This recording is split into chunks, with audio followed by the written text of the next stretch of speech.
Today, we're diving into a challenge that many restaurant operators face: how to blend true hospitality into the fast, frictionless world of convenience. It's not just about transactions. It's about creating a memorable experience for a guest in a matter of seconds. And that comes down to three key areas that Chris and I are going to discuss today. 1, the design of your restaurant, how your space sets the stage for effortless hospitality. 2, service and touch points, where small moments can create big impressions. And 3, the follow-up, because hospitality shouldn't end when the guest walks out the door.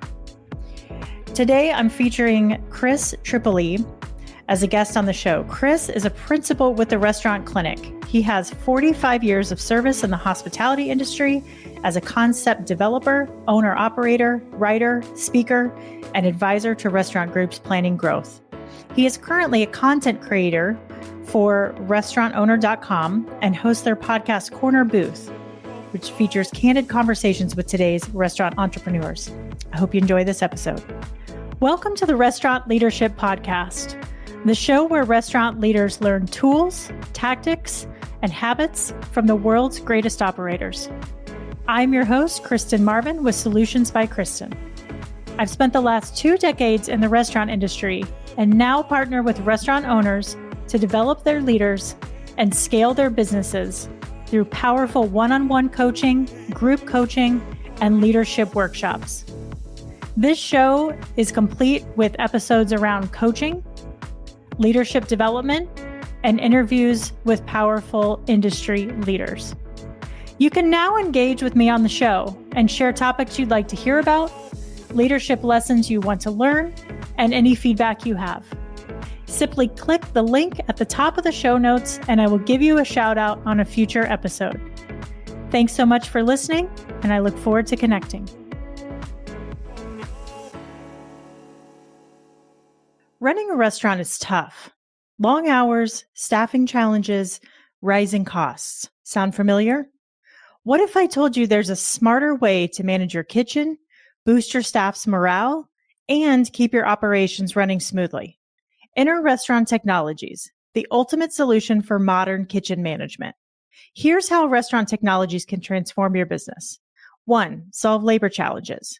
They automate unpleasant tasks like manually handling used cooking oil. They keep your staff safe and happy while promoting a safer, more efficient kitchen. 2, reduce operating costs. They help you save money by optimizing oil usage and eliminating third-party cleaning services with their auto mist technology. Some restaurants save up to $300 per month per location. 3, they help you ensure consistent food quality. Fresh oil means better tasting food every single time. They help you monitor your oil usage remotely with ease. 4, enhance safety. Reduce fire risks and injuries by eliminating the need to handle hot oil. 5, promote sustainability. Join the eco-friendly movement by recycling used oil into biofuel. And 6, maintain a clean kitchen. Imagine no more spills, pests, or messy cleanups. The result? A safer, cleaner, more efficient kitchen that saves you money and keeps your team happy. Ready to see why over 45,000 restaurants, from small independents to large multi-unit concepts, trust Restaurant Technologies? Visit rti-inc.com to learn more. Chris, thanks so much for joining me today. I am super excited to have this conversation with you around convenience and hospitality and what that means. Oh, that's great. It's a great topic, and I'm happy that you invited me. Thank you so much for putting me on the show. Absolutely. Absolutely. Can't wait for our conversation. So I'd love to, I was brainstorming some ideas yesterday and today, and I wanted to start by just kind of understanding from your perspective what convenience means to you in today's hospitality landscape. When you hear that word convenience, what comes to mind? Well, convenience is really, it's rated as a very, very high customer demand now. So that's the first thing that it means to me is convenience is a top priority that all people in food service, whether you're large or small, whether you're new or very well established, you've got to now find a way of putting into your daily operations. Convenience means I don't just want it, but I want it now.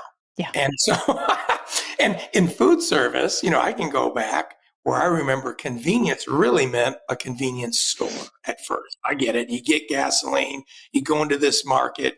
There's things that you don't really need anyway, but if you need to use the restroom, you're going to have to pass the powdered donuts and a bunch of other stuff that you don't need. And it's there, of course, for our convenience. Sure. That was our first introduction to it. Convenience really meant home delivery well before we got into third party and other things. You always found your favorite pizzeria that would home deliver. There's always the famous Chinese takeout, but it was really restricted to things like that. Mm-hmm. However, it's grown now to where convenience pretty much is touching everything in food service. Yeah. And so it is. It's a significant priority that everyone has to react to and deliver on. It's not a new concept, right? Like you just mentioned, convenience stores have been around for a long time. I remember going to, Sonic drive-thru when I was little, grabbing having the car hops come out and help you, right? That was convenient. You could eat in your car right then and there, right? In-N-Out's been doing this for so many years. And yeah, like you said, pizza restaurants were kind of the first ones to put delivery on the map. There's always been, in my younger days when I was drinking or late, after a late night out, the taquerias always had, 24-hour drive-through. So this isn't a new concept, but it's more demand now. It's more in demand now than we've ever seen before. Do you agree with that? That's true. And it's broadened more spectrums. So you brought up a really good point. Convenience in terms of food service was at first seen in quick serve, fast food. If we go way back, it came really after the Second World War and the idea of the expansion of the infrastructure, the development of suburbs. We were spreading out. And so food service was responding by saying, why can't we give food that's quick, fast, out the window, in a drive-in? Some of the early players, I'm going way back now, but, in the late 50s, the Dairy Queens, the Sonics, the Colonel coming out of Kentucky selling franchises, Ray Kroc buying McDonald's from the McDonald brothers in Southern California. But all of that was meant to be food can be done with convenience first. Everyone knew it wasn't a total meal replacement back then. Everyone knew this wasn't meant to be a well-balanced meal. It wasn't meant to be 7 days a week. It was meant to be in your car, going to and from wherever we're going. Because we're so spread out now, we're developing malls and suburban shopping centers and those kinds of things that along the way you zip in and get something to eat. That's how food service was first developing convenience. And so but you're right, today, convenience really now is sort of just empowering the user to be able to get what they want within their lifestyle. Mm-hmm. And we're finding that all over every demographic. Younger people in apartments are thinking about food and they're going to their handheld device and finding whatever their favorite third-party delivery firm is and scrolling through DoorDash to see, yes, that's what I want tonight. Bingo. Yeah. And it's totally different than its inception, but it's really working. It is really working. It's funny. My husband and I ordered DoorDash for the first time last week, when just not feeling well and didn't want to get out. And, it's kind of funny. I've kind of poo-pooed, I think, being in the independent space when third parties were coming out, kind of poo-pooed the whole thing. I'm like, no, we love the experience. We love going out, but just to kind of try it, and it is super convenient, and our order showed up, right on time. We got alerts along the way. I mean, we felt like there were moments of hospitality within that experience.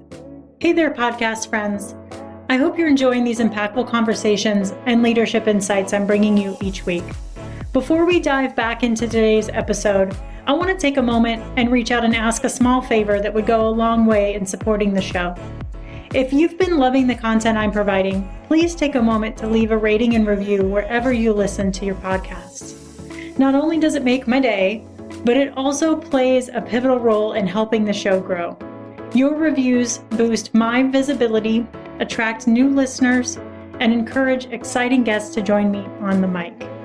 So if you want to be part of my show's growth journey, hit that review button and let me know what you think. Thanks a million for being awesome listeners.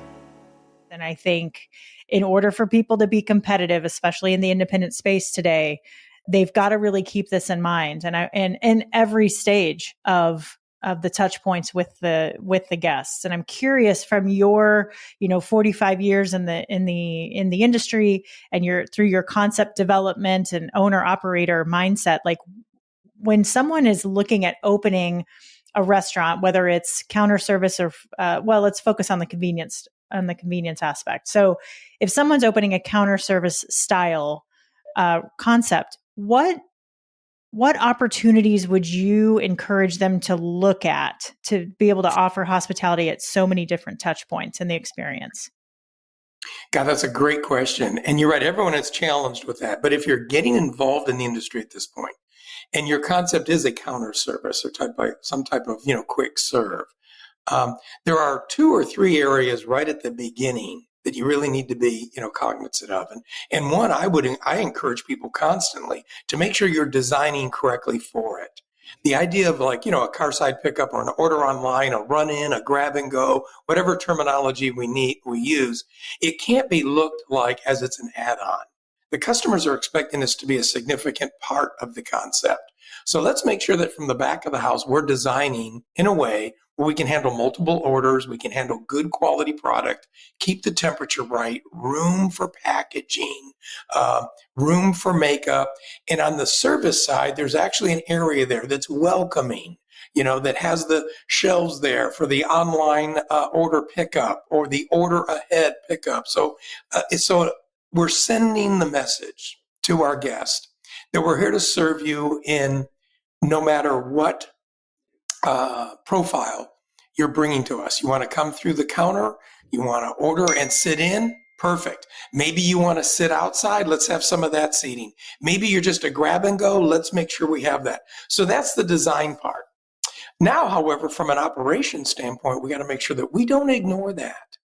You mentioned, how do we develop hospitality in this? And I think that's the biggest challenge. Because hospitality is kind of creating that bond. It's creating that feeling where people are leaving happy that they were there. So that means we still have to reach out and do something. Many people have sort of coined the phrase now, how to deliver 5-star service in 5 seconds, because that's all you got. Love it. Somebody's coming in, let's say they're ordering through the counter.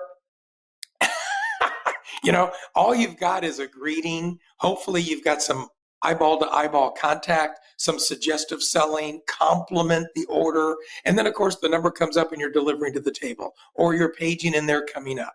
That's the in-house hospitality now.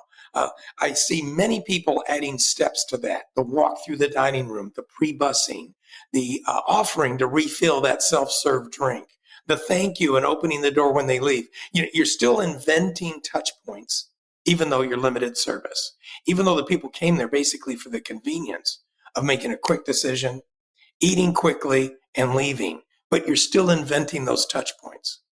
Yeah. And then the last thing is, how do we do that for the grab and go, for the third party delivery? I see some people doing some really inventive things with what they put inside the bags.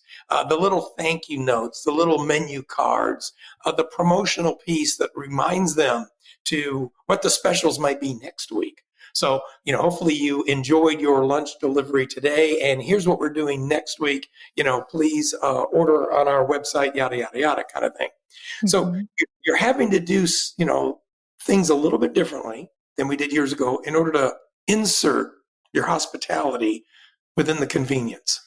Yeah, there's so many important points in what you just talked about with designing the back of the house and the front of the house to make sure that you're catering to every single person that wants to come in. Like you said, it's not, I think we talk so much about niching down to a specific audience, and you can do that within your neighborhood and the menu that you're offering, right, and how you're marketing your business. But once that guest comes inside the space, you want to be able to have a little something for everyone, right? And make sure that they can experience what they want to at their specific level. And I think there's a lot of people out there that I'm seeing this do really, really well. And there's a lot of people that you can tell are just not putting any thought into it whatsoever. And I Yeah. think when you said, 5-star service in 5 seconds, for me, it's really when I walk into a space, whether I've been there before or it's new, the design is so important because it tells you exactly where to go. And then once you've placed your order, without being told, you know exactly where to go pick up your order. I think that's super, super important. So you're anticipating the guest needs, right? Step 1 here, step 2 Yeah. here. I think you're 100% right. People need to feel welcome. No one wants to feel uneasy. If someone walks in and goes, okay, now what do I do? See, then, that means we've already messed up on step 1. They need to walk in and feel like, okay, glad I'm here. I know where to go. I see the menu board. There's somebody there smiling. Hey, I've even heard some real interesting stories of people that are doing kiosk ordering by just having what they might call a floor ambassador, somebody that's walking the floor that will come up to them and say, welcome, and you kind of usher them to the kiosk, answer their questions, compliment what they're ordering. So this way, something as as what could be considered cold, as I'm just hitting buttons in order to order my food, still gets a little touch point, still gets an opportunity to show some appreciation and information. People might have questions. It's an opportunity to upsell too. You sure you don't want a dessert here? Let me show you the screen. I love it. Yeah, so we can't forget to do those kinds of things. That's the industry we're in. Yeah, I was going to ask you about kiosks specifically because I have only encountered one business with a kiosk. I don't see a lot of them here. Maybe I'm just not going to the places that have them. But I was curious from your perspective how you've seen hospitality infused in the kiosks, and it sounds like the ambassador is it, right? Somebody to help guide you through that, answer questions, just make that experience with tech a little bit easier. Is there anything else you've seen that's working? Well, I've seen the other side. I've seen the other side that doesn't work, quite frankly. Mm-hmm. The national brands, I mean, I won't name anyone in particular, but I think they're the ones that really need a little injection of hospitality because you can't walk into a nationally known brand. You're familiar with them. You know what to expect. You go there because it's consistent. You like whatever, the shake, the frosty, the seasoned fries, whatever the reason that brought you there. But now there's a counter that used to have 2 or 3 POS stations, which also means 2 or 3 people. Now instead there's kiosks and you don't see anybody. If you look around the corner, you might see somebody hustling, loading up bags for the drive-through. They look over their shoulder, they see you, they might wave, but they leave you on your own. When you punch it in, you get an order. If you don't punch it in, you're never going to see any food. Nobody walks by. Hello, boo, would you like to add that? No one confirms, okay, I see you ordered. It's 1:46. Here's the monitor. Your food will be ready in about 10 minutes. There's just no sense of confirmation. Mm-hmm. And that's bad. Then you've got some growing companies. I'm going to use Pepper Lunch as an example that switched to kiosks and has the ambassador. Mm-hmm. So you walk in and you see, oh, look, there's the kiosk here. Yeah, but there's somebody there that waves, hello. Somebody walks by, how can I assist? Oh, you've been here before. So what's your favorite? Oh, you're going to get this? Hey, did you save room for this? Come on, how nice is that? It's great. So, yeah, everybody has to realize we still have to find ways of making the guests feel appreciated and leaving them alone to just do nothing but grab and go on their own does not show any appreciation. Chris, do you think that hospitality can exist in a kiosk environment if there isn't a human present? Well, it's harder, but yes. Now what you're talking about is things like what I have seen some people do, which is all in the way they put notes in. If you have very little contact, if someone's just coming in, grabbing, leaving, no personal contact at all, then it's a little bit harder, but you can do it. Those people ordered online or those people ordered, through their handheld, their text. So you've got that data. You can do a follow-up thank you text. Some concepts do that. They'll have somebody that, at the end of the afternoon is sending out, thank you so much for your order. We hope we met your expectations. And then add a little blurb about, why you appreciate them coming in and what's the $7.99 lunch special. Some people have personalized notes that I see them put in the bag because they know that there isn't anybody right there. Mhm. So you may not see anybody. So then you go out and you open up the bag and, oh, look at this. I got a little card and it's got a logo and it's got a little stamp. Thank you. Some restaurants even have the manager at the beginning of the shift personally sign them. I've been to restaurants where the chef signs a thank you note for bringing their food home. So you have to kind of look and dig for something inventive, and you have to try to still deliver a touch point, especially if it's not in person. Yeah, I love that concept of offering a touch point after the guest has left the building. And that's a beautiful way to continue to nurture them and bring them back, which is what it's all about. Unlock the skills to transform your leadership with the Hospitality Leaders Roadmap. Move from ordinary to extraordinary, packed with practical strategies to lead with confidence and create lasting impact in your restaurant. Visit kristenmarvin.com/audio to download your free audiobook today.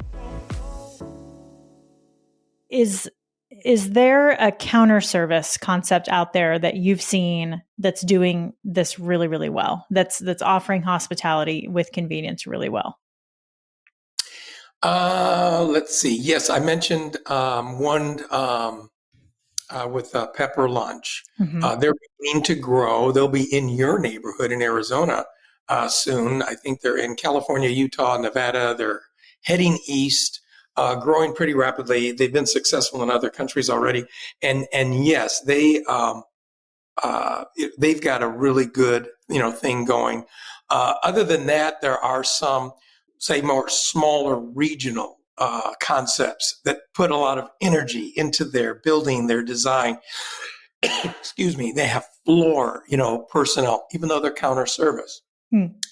One concept is called Velvet Taco, and they're growing. And also, I've seen that at Torchy's Tacos. Telling you a little bit about my dining habits here. We seem to like those, gourmet, over the top tacos. But I also feel like as a consumer, I enjoy going to places where I see that.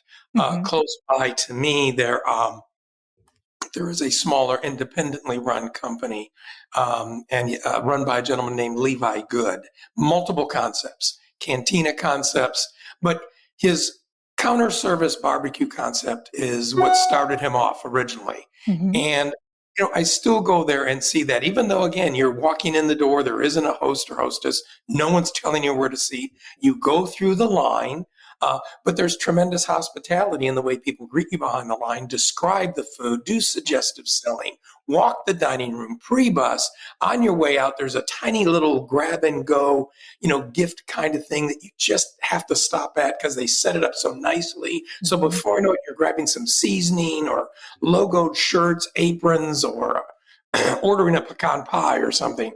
And that's all because they've got a neat little setup and somebody is there most of the time. So I applaud efforts for those companies and others like them that, can be counter service and have convenience as one of the attractiveness to the dining experience, but still add personal touch.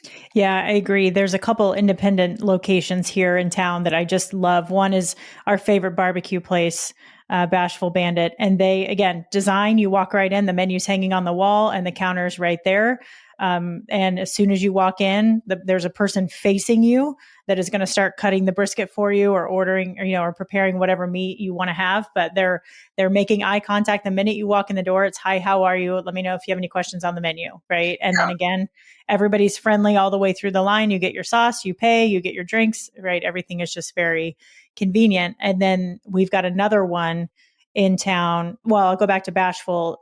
Toby, the owner, does a wonderful job of working the floor and just checking in with people. And, it's a very casual environment, picnic tables inside, and just, he'll do a great job of making sure everything's great, but then just engaging in conversation. Like, where do you guys live? Are you, and you brought up a good point, because sometimes then you're remembering the name, you're bonding with the owner. Mm-hmm.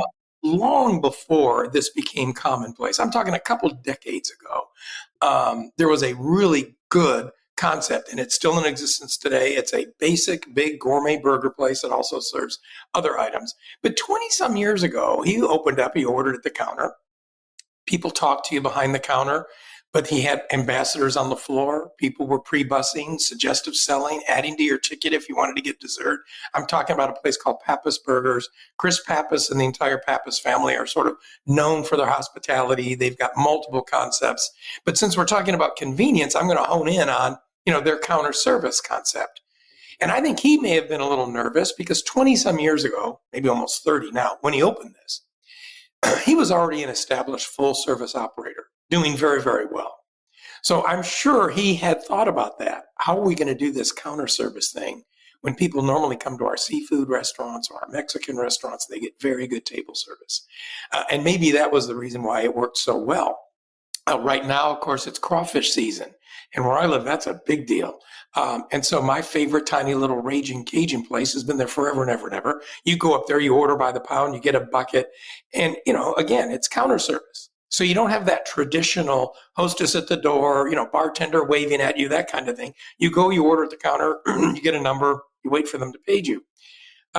But it isn't just a cold, non-service environment because they talk at you through the counter. There's suggestive selling. Someone's on the floor. There's a lot of thank yous. So you still leave feeling like the family that owns this cares.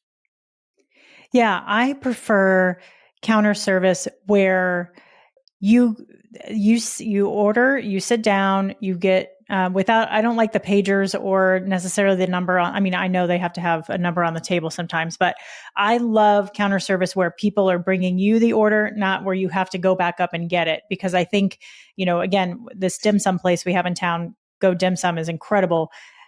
They will come over to you and bring your food out, as it's prepared. So there's 2 or 3 opportunities to touch the table every time they're bringing something new. And this place, Go Dim Sum, does an incredible job of not only making sure that you've got everything that you need and bringing something to you if you need it, but they also tell you this sauce goes well with this, right? Because they've got the little caddy on the tables with all the offerings. So they are suggesting how to make that experience even better. And I just love it. Takes 2 seconds. It's the same person that rang up our order. It doesn't seem to be any additional staffing. And there's so much engagement that can happen at the table.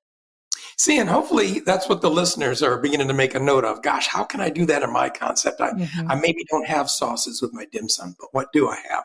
If I walk through there, what should I be suggesting? How could I be showing appreciation when, the guests leave? Should I be doing maybe a follow-up with something with the texting? There's something that people can do that will feel natural and be modified into their concept, I think, and adapt it, in that manner. I mean, obviously, we haven't touched on the fact that we all got thrown into having to do a better job at this because of COVID.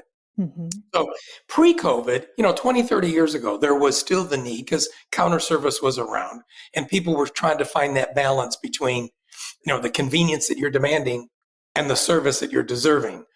Then COVID comes like, a 5-gallon bucket of gasoline dumped on a fire and everyone was thrown into it, whether you were really prepared or not. And I think there's some tremendous lessons that full service, diners and full service concepts got out of that. Mm-hmm.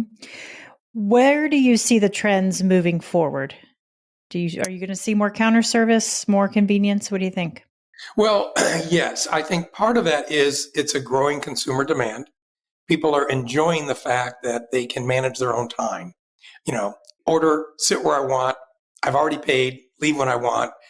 It's a lifestyle. And so I do see that growing. I think the other reason I see that growing too is from a restaurant tour standpoint. They see not just the growing demand, but they also see it as a way of combating cost. Mm-hmm. It's very expensive now, finding real estate, negotiating leases. That's why you're noticing restaurants are smaller. People are becoming more efficient, finding ways of using less labor, fewer people doing more things in less square footage. And so part of it is consumer demand. And I think the other part is it helps the operators operate more efficiently. Yeah. Labor is a huge concern. Going up in Arizona, going up in Colorado, just so expensive. And a question that I get often from operators is, I can go to counter service and I can take away servers, right? But the servers aren't making, that's not where the heavy dollars are from the labor perspective. And I'm curious to know your thoughts. Are you seeing anybody out there that's saving on back of house labor in a convenience model? And if so, how are they doing that? Well, yeah, and that is the challenge. And you know what? And they are, by making sure we're just becoming better operators. I think the better operators are the ones that are saying, how can I be true to my concept? Whatever it is, Italian offering, Mediterranean, Asian, whether it's, Greek food, or the basic, American burger, Philly cheesesteaks, whatever it is that you're doing that already fits in a convenient mode and it's already counter service. Any way that we can adapt and maybe limit what isn't working, that's one thing that people are challenged by, is becoming more effective with fewer items or finding a way of doing more things, but with the main product you already offer.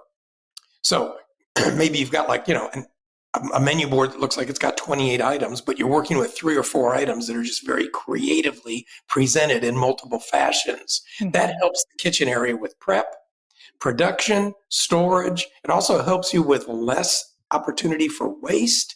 So those first 3 are direct labor.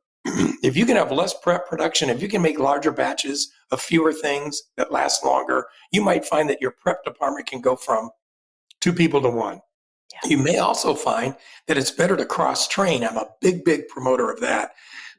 Fewer people, but they feel more valuable when they learn and do more things. So the grill person can fry. Both grill and fry can also do prep. The person who's doing dish is also bussing. Guess what? The dish busser can also prep. So that means the more they're trained, the more valuable they become, the longer they stay.